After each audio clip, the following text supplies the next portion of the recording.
La communication numérique est omniprésente dans notre société. Elle bouleverse les rapports entre les hommes, l'organisation des entreprises, la gestion des flux financiers. C'est le sujet que nous allons maintenant aborder avec Bernard Tessier, qui a dirigé la publication de la communication numérique Un droit, des droits, publiée aux éditions Panthéon-Assas. Allons le retrouver.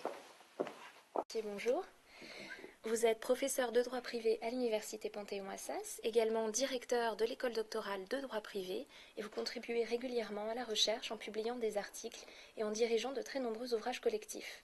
Le dernier en date, la communication numérique Un droit, des droits, a été publié aux éditions Panthéon-Assas. Ma première question, la communication numérique, en quoi est-elle concernée par le droit et en quoi le droit est-il concerné par la communication numérique ?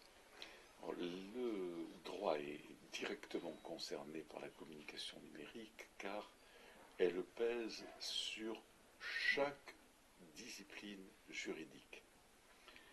Elle pèse par exemple très fortement sur le droit bancaire et financier puisque l'outil numérique est très largement utilisé dans les opérations bancaires et financières. Exemple aussi dans le droit des personnes, il est évident que l'invasion de l'outil numérique pose le problème du droit au respect de la vie privée des personnes physiques. Et l'on pourrait multiplier les exemples en matière de droit fiscal. La communication numérique modifie complètement les relations entre l'administration fiscale et les contribuables dans la mesure où l'on dématérialise complètement la relation établie entre l'administration fiscale centrale et le contribuable lambda.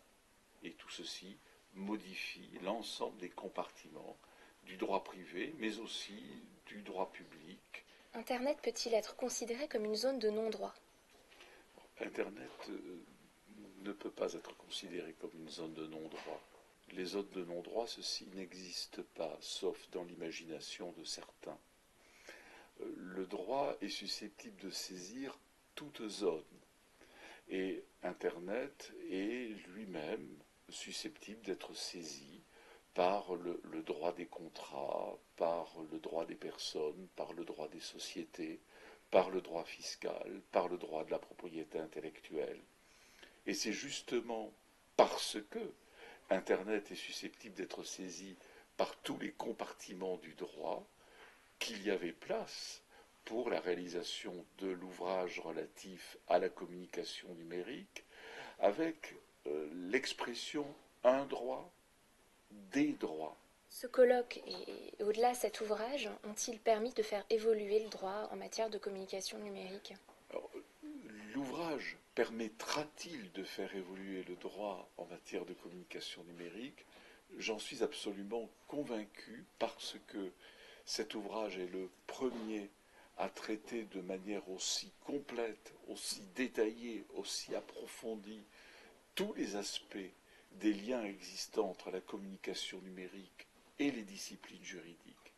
Et demain, après-demain, aucune étude, aucune réflexion juridique appliquée à la communication numérique ne pourra être conduite sans l'utilisation de cet ouvrage.